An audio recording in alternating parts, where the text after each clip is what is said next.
Good morning, I'm Monique Raats from the University of Surrey, and I'm going to talk to you about some of the first studies that we did with consumers within the CLYMBOL project. I'll be talking you through 3 studies that we did. So our first study was really to get an idea of how consumers understand claims. So in the regulation, we have an implicit way of organizing claims and thinking about claims and classifying them. And what we were interested in is, do consumers actually think about claims in the same way as we as experts do? So we used a method that we'd used also previously in the CLYMBOL project to also investigate how consumers think about particular concepts. And we used a technique called food sorting. So how do consumers describe and categorize health claims? And we did that as a qualitative study with 20 consumers in each of 5 countries: Germany, Slovenia, Spain, the Netherlands, and the UK. So aligned with the previous studies presented. And we gave them a set of things to sort. So we picked 25 stimuli, and these were covering the different types of claims that exist: general claims, disease risk reduction claims, nutrition claims, and also what we call general health claims, contains whole grain and 1 of your 5 a day. And what we asked people to do was 2 things. The first task was to ask them to do what we call a free sort. So we said, here's a set of things, just group them in any which way that you want. And that gives you insight into the way that they think you might organize these things. And this slide shows the way that people tended to organize the sets of claims. And most people used, and then what we did is when they made those piles, we said, can you give those piles a name and say, what is it that makes this pile characteristic? And in the first instance, in most cases, people said it's about the information contained in the claim. So it's either the nutrient, the health condition. So they created piles described based on they have similar nutrients or similar conditions. The second way they sort of categorized things was the types of statements. Were they complex? Were they simple? Were they long? Were they short? And then finally, the next big category was relevant. Were they personally relevant or relevant to a particular group? So these were the main strategies for categorizing. So they don't exactly sound like the way that we group them in the legislation. But there were other ways also. People used things like whether things were natural or artificial, whether they were important, or how credible they were also. But these were much less used strategies for categorizing things. What we could also do with that data is then look within the context of a country how things were sorted. And this is the data from the UK. And then we see the main sorting strategies for the sorts of claims that we showed people were to categorize them in terms of those relevant for weight loss, those relevant to children, those that are complex, and those that are simple. So who they're for and the level of complexity. That's really the main ways in which people grouped the types of claims. Again, there's some relevance to the way that we do that in the regulation, but it's still somewhat different. So what we were also interested in having them do was what we call a structured sort. So we actually gave them the categories that we have in the regulation, and then said, could you sort these claims into those types of claims and see whether they could do it. And what's interesting is that in many cases people can't and find that quite challenging to do. The main category where they were able to do that was the children's claims and the weight loss claims. Those were recognizable, but the nutrition claims, health claims, and disease risk reduction claims were ones that were much less recognizable for the general public as distinctive categories from when they were just presented with the claims specifically. So we have a different way of categorizing, a different typology that consumers use to think about claims than we do as experts. And so what are the implications of that when we think about how useful they might be to consumers? And what we tended to see in that structured sorting was people upgraded things. So nutrition claims were in some cases upgraded to general function claims, and general function claims were categorized as disease risk reduction claims. So that those important distinctions that we make within the regulation and within the way that we govern claims are maybe not recognized so much by consumers. And there were quite a few claims that people also put into the don't know category, and that was things like naturally low in sodium, 1 of your 5 a day. And there were also credibility issues, in particular with the one that we presented, and maybe it's understandable, the sugar-free claim, that people found that a little bit different than the other ones that they were having to categorize. These are some examples of some of the quotes people made. So again, this was a qualitative exercise, so people talked through what they were doing, though we gave them a structured exercise to do. And they made comments like, what are cognitive functions? I mean, they're important for the body, I know, but I don't know to think about them. What is this function? I would look at that and think, I don't know, damn pantothenic acid, so wouldn't I know whether it's good, going to do me harm or whatever? So yeah, people being confronted with concepts that they're really, in some cases, not comfortable with. In other cases, they might have come across them. And so here again, what we see in the structured sorting results, the placement of nutrition claims in many cases falls into other categories, in particular category 5, what we see is that nutrition claims get placed into also into the category general function claims. So we see a mismatch with regard to how we would categorize them from a technical perspective. So what can we conclude from this work? Consumers may not consciously differentiate between nutrition and health claims the way that regulatory experts do. And this is probably dependent on the associative networks regarding the nutrients. So what do they already know about the nutrients, and what they know will dictate how they categorize them. If it's something they're familiar with and have talked about and thought about, they might be able to categorize it in the way in line with the regulation. And free sorting shows us that when people categorize claims, people don't appear to differentiate between function, growth and development, and functions of the body and disease risk reduction claims.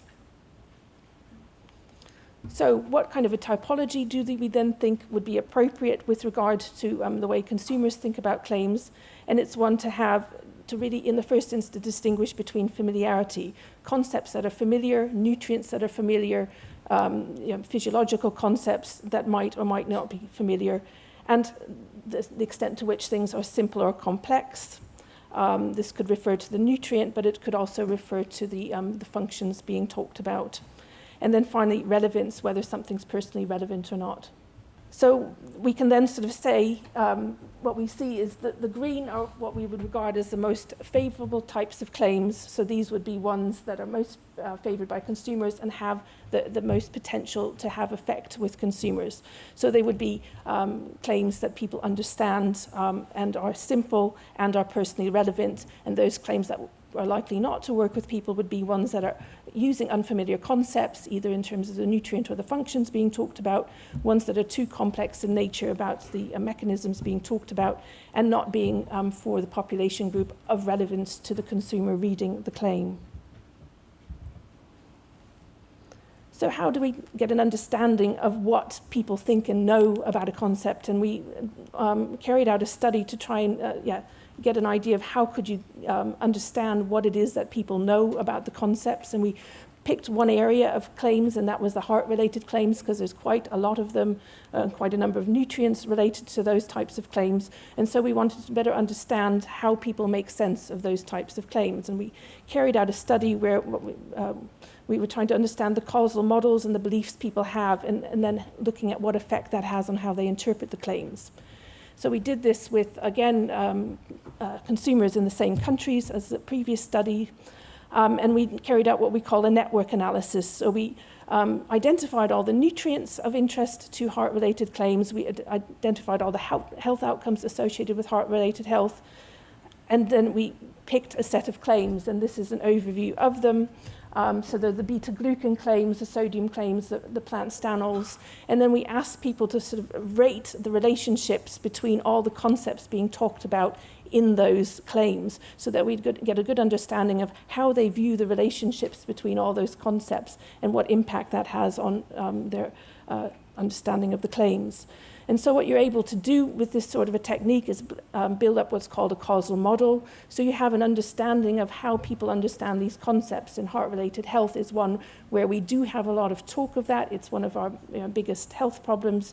So many people have an understanding of the relationships between certain nutrients and how those relate to heart health, via blood pressure and via things like cholesterol levels. And so having an understanding of the extent to which people have a model of that in mind then helps us understand how they interpret claims. And what we see is that participants drew the intended inference about the benefits of specified in the claims, but these strengths varied, and that depended on the model that they had and how well they understood all the concepts being talked about. And the strength of inference was also predicted by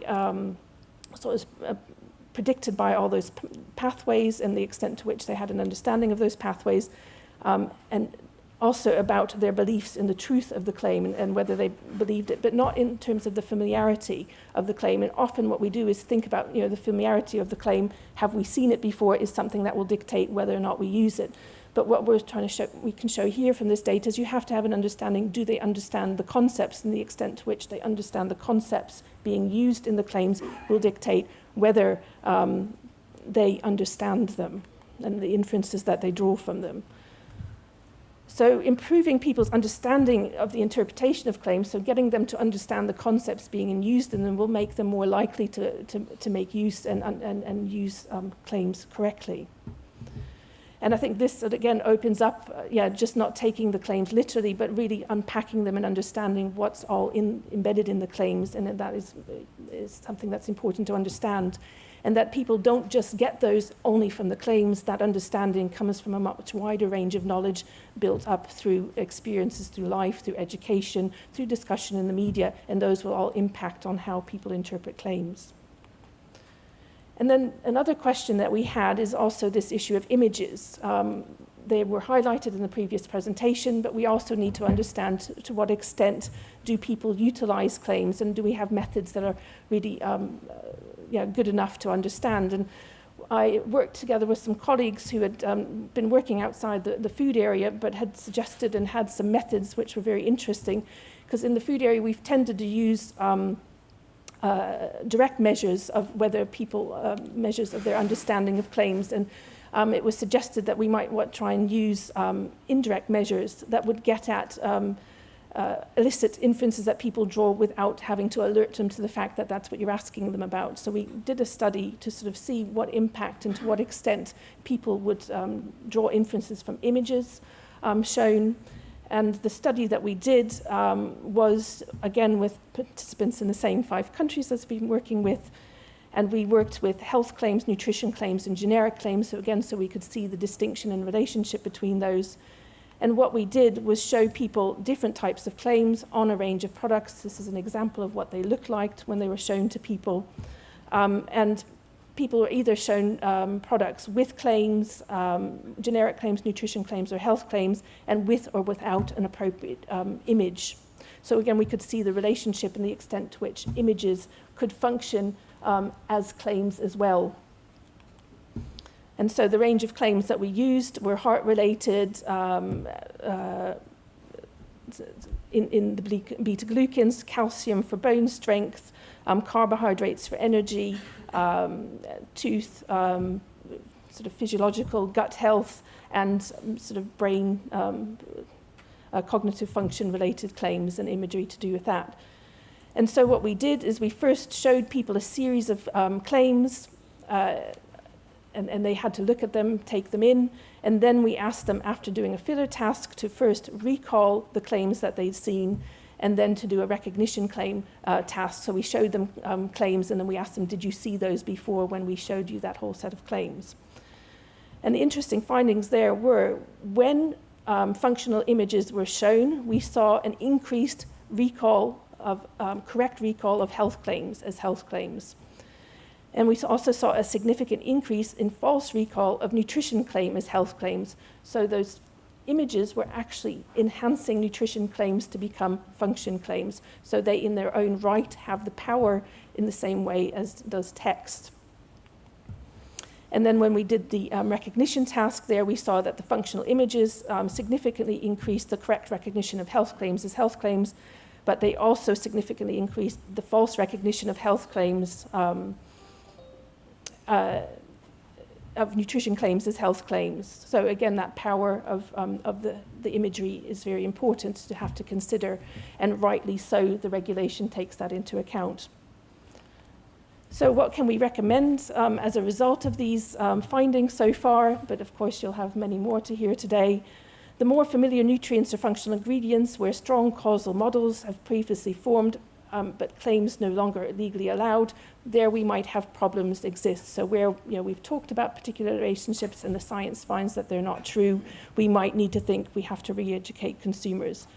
functional ingredients that are less familiar, or we don't have the associative networks, we need to think about where do consumers get them. Should they only get them via packaging, or are there other routes to which people should learn about the concepts that we talk about in health claims? And at the moment, there doesn't really appear to be an authoritative resource. It is embedded in some parts of education, but we need to think about how do people learn about these concepts that we want to talk to them about. And packaging imagery can also lead people to infer health properties.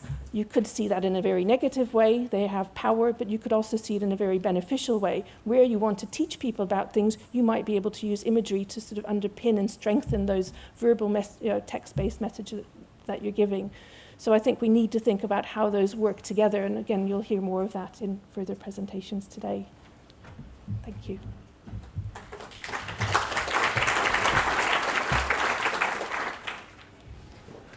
Okay, ladies and gentlemen, Monique, thank you first of all to present some of the main findings of this work package that focused on consumers' needs and wants. One specific task in this work package also looked at consumers' motivation and ability to process health claims and health symbols.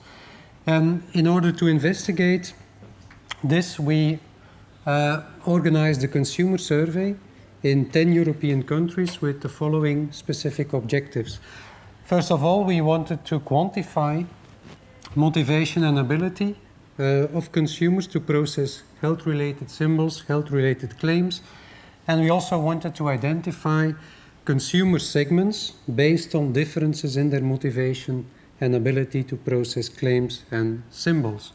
So basically the main question we had in this part of the research was how motivated and how able do European consumers feel or are with respect to dealing with claims and symbols, and what, if any, are the country-wise differences in this respect. In order to answer those questions, we organized a survey in 10 European countries. The data collection was done in April 2014. As you can see, we had substantial sample sizes in each of the countries. The 10 countries that were included in the study are listed here. So they had a different culture and different historical experience with respect to health claims and health symbols. And as you can see, many of those didn't manage to qualify afterwards for the European Championship football, but that has nothing to do with our study, of course. We contracted one market research agency to organize the fieldwork data collection. People who participated, they were at least involved in grocery shopping, at least occasionally, and all those samples were nationally representative for gender, age, and region in each of the study countries. So, first of all, we measured a long list of personal difference variables ranging from cognitive issues over familiarity, attitudes, up to intentions and use of health-related claims and symbols. And this slide is giving us an overview of some of those constructs that were measured. First of all, what you see here is the mean score on a 5-point scale for each of those constructs. And it's not so surprising to see that the mean scores of the pooled sample across countries is more or less around 3, the midpoint of the scale. And we will see that also in some of the following slides. If we look at averages for the pooled sample, we may draw some quite tricky conclusions because the country-wise differences were indeed huge. And on this slide, the effect sizes that are shown here, some personal difference variables were really evaluated very differently across countries, and for some other ones, and the ones that are indicated here below this line, we saw some moderate country-wise differences. So first of all, attitude towards specific health claims, as well as familiarity with specific health symbols, those were constructs where we saw major differences across countries. And to illustrate some of those differences, let's look at some data here by country. So here we have our 10 countries. The first numbers there relate to the pooled sample average. And what we see here is motivation to process health claims, motivation to process health symbols, as well as ability in green. So basically, if we look first of all at the pooled sample averages, we would say, well, there is very little to conclude from this study because motivation and ability do not differ, and people do not feel very motivated. They also don't feel very able, so everything is neutral. However, if we look at country-wise differences, we see that some huge differences appear. First of all, for example, here in the Netherlands, as well as in the Czech Republic, we see that consumers generally feel less able and less motivated to deal with health claims and health symbols as compared to, for example, Spain and Greece. So people in Spain and Greece are much more optimistic with respect to dealing with claims and symbols. We also see, for example, that in the UK, ability scores exceed motivation scores. That's also the case here in the Netherlands. But for example, in Spain and Greece, we see that motivation exceeds perceived ability. So there are indeed huge differences across countries. When we look at specific health claims, and here we included a list of 17 Article 13 or Article 14 claims in that survey, we see that in general, the claims that related to bone health were that people felt more motivated to process claims that related to bone health than claims that related to tooth health or digestion-related claims. So the ones that dealt with bone health focused on calcium and some vitamin, and then also the ones that dealt with tooth health, they focused on fluoride and sugar-free in this survey, and the digestion-related claims there we had fiber and also vitamin C. But again, we see major differences depending on the country, and the pattern is generally the same as what we saw before. In the Netherlands, in the Czech Republic, and also in some other countries here, when people are facing specific health claims, they feel much less motivated than in other countries, again, Spain, also France in this case, and Greece. In those countries, consumers feel more motivated. In the same survey, we also looked at a few symbols that were present on the market in those countries that were included in the survey. For example, this tooth-friendly symbol was present in most of the markets that we included in the survey, whereas this heart symbol was only used in the Slovenian market at the time of collecting our data. And again, we see the same pattern. If we look at the pooled sampled averages, we do not obtain much information, but we see huge differences depending on the country. And in some cases, motivation exceeds ability, whereas in a few other cases, ability exceeds motivation. So there are quite some differences. If we look, for example, at the choices logo, there we see that consumers in the Netherlands and Czech Republic feel more able than motivated with respect to dealing with that symbol, whereas in France we see the opposite. Now, in this study, the main objective was to look at motivation and ability. We, of course, also wanted to find out what is now driving motivation and what is driving ability among consumers.